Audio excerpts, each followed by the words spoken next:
What's up, everybody? Dog1985. There's levels to this. My bad, I moved this. Put that right there. Let's see. Let's see how I address this video.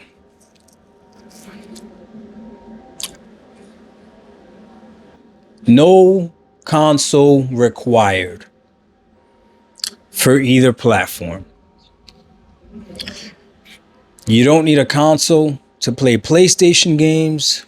You don't need a console to play Xbox games. I posted that tweet up on Twitter and got a few responses. But I'll be honest with you, the response that prompted me to make this video was the reply from my dude, King Thrash. Now, I call him my dude because I actually like King Thrash. I think he's funny. I think he's entertaining. I don't think he's stupid. I think he's smart. I think he knows what he's doing. The disappointment that you hear in my voice is the fact that it is now the second time that this dude has disrespected me by insinuating me using my mouth. And I don't get it. Yo, Thrash, if you watch this video, dog, just don't do that. Like, I don't disrespect you like that. You could call me stupid. You could call me an idiot. I'll call you stupid. I'll call you an idiot. But I've never disrespected you like that. So why would you do that to me? Out of all people, why would you do that to me? Anyways, regardless, this is deeper than this. The reason someone reacts that way to that statement is because there's people that are really tied to a console.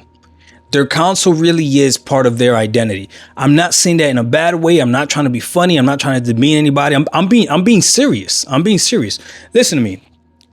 When I started doing this YouTube thing about gaming and stuff in like 2018 or 2019, I can't remember exactly when it was, I realized very quickly there's people that are gamers that the reason we do this is just because it's fun. It's just a hobby, right? Nothing too crazy. Then there's people out there where gaming is literally a passion. Like I say, there's levels to this. There's people where gaming is a passion. Do you understand that there's people in this world right now walking around with video game tattoos on them?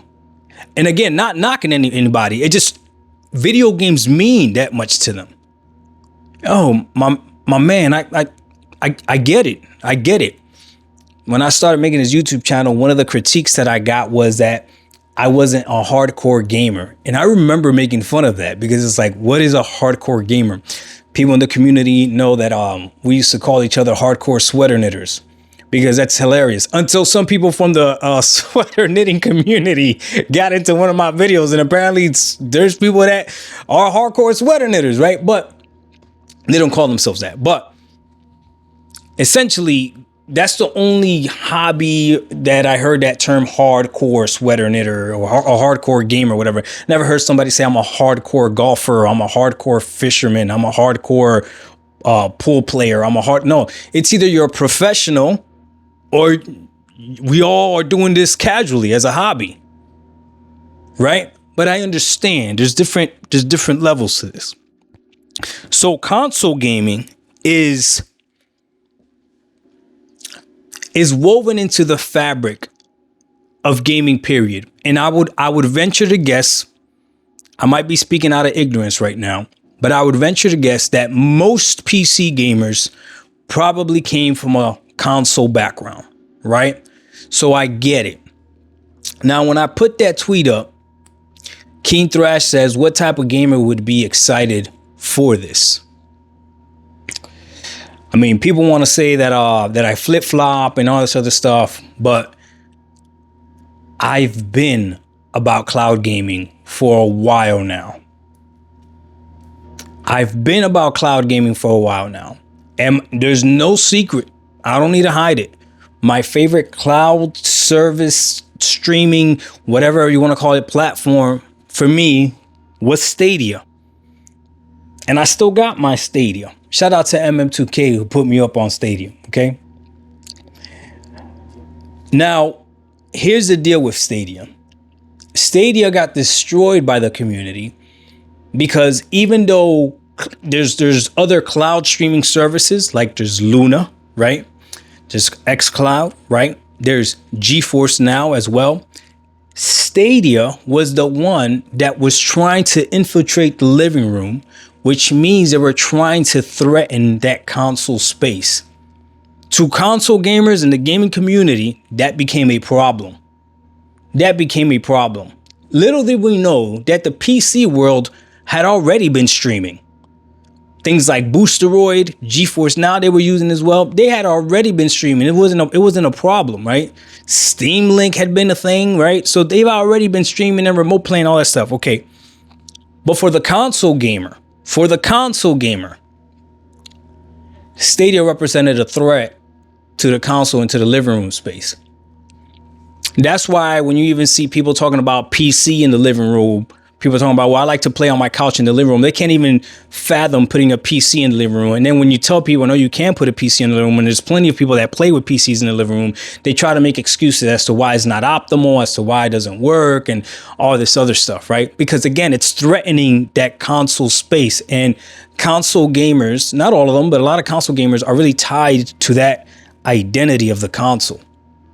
So when you make a statement like that, no console required, it hurts. It literally bothers them. Why would you be excited? Okay. That's the question I got asked by King Thrash. I don't want consoles to die. That's not what I want. I don't want the PS5 to die. I don't want the PS6 to die. I don't want the next Xbox hardware, whatever it is. I want them to continue making hardware, right? If they don't, I'm not going to lose sleep over it, right? But I want them to continue making hardware. But what I want even more is options. I like that there's an option where I don't have to buy a console for either platform. I love that that's an option. Today, you don't need a console to play PlayStation 5 games. You don't. The majority or the major tentpole PlayStation 5 games are either on PC already, or you could bet money that they're going to go to PC sooner than later. The only one maybe that might not go is going to be maybe Astrobot.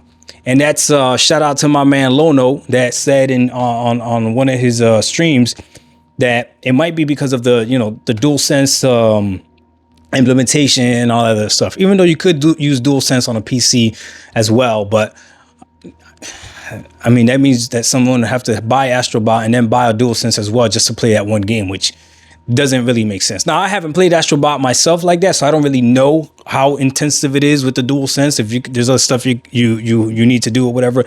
But regardless, okay, every other title, if Astrobot is the one title that you're like, no, I need to play me some Astrobot, sure, you got it. Stay on PS5. You definitely need a console. But everything else that's coming to the PS5 that's made by Sony, as of right now, we know it's going to PC. Could Sony pivot and change their mind maybe later? Sure. But right now, we know everything is going to PC. Everything's already on PC for them, right? All their major titles are on PC. Ghost of Tsushima is on there. Why would Ghost of Yotei not get on there, right? All the Spider-Mans are already on there as well, right? God of War is already on there. Like their major titles, Horizons, like they're on there, okay? All right. When it comes to Xbox, you definitely don't need a console because what? All the Xbox games are on PC as well, and they're there day and date, okay? Now, that's just speaking from the PC side of things. This tweet, though, that I put up wasn't even about PC. So when he said, you don't see what it sounds like to be gawking PC, it's like, wasn't even, he's so, I don't know what's wrong with him, man. I'm going to pray for you, dude. I was talking about cloud gaming. This new update that Sony did with the PlayStation Portal, to me, is phenomenal. I posted a video today of my son right before we went to church playing Ghost of Tsushima, playing it on the cloud, no PlayStation required, I'm sorry, you do need a PlayStation because the PlayStation Portal is a PlayStation. No PS5 required. My man, this is great. What do you mean? Why would I be excited about this? For more options so that my kids could play in a handheld format that I don't have to buy because my kid is a PlayStation fan. I don't have to buy him a $1,000 device for him to enjoy PlayStation games. He can enjoy them on a $200 device because Sony went ahead and upgraded the PlayStation Portal and now makes it even more worth it. It's more of a value than it ever was before. What do you mean? Why would I be excited for that?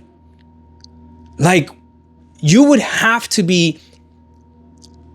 I don't want to say the word. Shout out to Mike. I'm gonna keep it down, Mike. I'm not gonna say it. Okay. I just don't understand why people assume that us cheering this or anybody cheering this, maybe I'm the only one that's cheering this, means that I want consoles to die. No, I just like the options. Listen, this right here is an NVIDIA TV Shield, right? Shield TV. With that bad boy, I can connect it to my TV. No console required. Subscribe to GeForce Now or xCloud. It has xCloud on there too. And I don't need to use a console for anything. I don't even need to use a PC, but I could play games on it, right? Stadia was its own platform. Now Stadia is dead again because Stadia threatened the console market way too much. Hey, you're not going to put something on my TV that I don't physically own or any of that stuff. Now, later on, we learned we really don't own a lot of these games anyway. Even Steam came out and said, hey, just so you know, you don't really own these games, right? But it is what it is. There's no requirement for a console on either platform. And that's a fact. If that bothers you, I don't know what to tell you. It's a fact. Today, there's PC gamers that can play PlayStation games and can also play Xbox games. Today, there's PlayStation gamers that don't need to turn on their PS5. They can play PlayStation games via the PlayStation Portal that Sony allowed them to do. Now, if you don't like it, that's all on you, but don't tell me that I need to be upset because you're upset. You can be upset plenty for everybody. You do it. You throw yourself in the corner, start kicking rocks, whatever you want to do. But I'm not going to be upset about it. I love the fact that my son Juju can go from his room, playing the game, pause it, go to the bathroom, keep playing the same game, come back, play. And again, if I want to use the PS5, I can use the PS5. Because it's not. But you don't want me to be excited about this because you interpret it as I want the consoles to die or I want it all to be cloud streaming. No, I don't want to go to a world where we're only cloud streaming. No, not at all. But I do want cloud streaming to get better. Oh, yes, I do. Because I love that option. When cloud streaming works, it's nice to not have to download a game, just jump in and play. That's beautiful. Why would I be against that? It's the same way with like critiquing of Game Pass when it's like buy your games. I can buy my games if I want to. It's an option. It's not like if I subscribe to Game Pass, like I can't buy that game anymore. Like no, it's an option. Listen, this reality is here and it's not going anywhere as of right now. Again, Sony could change tomorrow and they could say, nope, you're going to need a console to play our games. But as of today, that's not the case. As of today, off the top of my head, I can only think of one platform that if you want to play their games legally, that is, you need to buy their console. And that's Nintendo. When it comes to PlayStation, the best way to play the games, I would argue, is probably going to be on their hardware, right? For the most part, right? Especially if you want to play the games as soon as they drop, okay? But if you have patience, then we can argue the best place to play the game is going to be where they've always been the best place to play the game for the majority, for the most part. Every once in a while, you have a game that's unoptimized on PC. But for the majority, I think we can agree, right? PC gaming, if you want the top end or whatever, right? Okay, so don't be mad at me. I'm not controlling the industry. My channel's not even big enough to even influence the industry. So don't be mad at me. I'm just stating facts. No console required for either platforms. And Sony's all about it. They're not saying that out loud like Xbox is saying, no console required. And obviously they're not saying everything is an Xbox, right? Or everything is a PlayStation, because not everything is a PlayStation. Not everything is a PS5, right? But the PlayStation Portal is now, regardless of what anybody says, I'm telling you right now from using it, it is a standalone product. I have 2 PS5s in my house. My son has been playing PlayStation today for hours. Not a single of those PS5 have been turned on. It's doing it on its own merit. This is a fact. And it's a fact backed by PlayStation. Don't be mad at me. And yes, I love that option. Yes, I'm going to be excited for that option. So if that to you is me gawking at PC, like you said, that's on you, son. I don't know what you want me to tell you, son. That's on you. DocDog1985. There's levels to this. We out. Peace.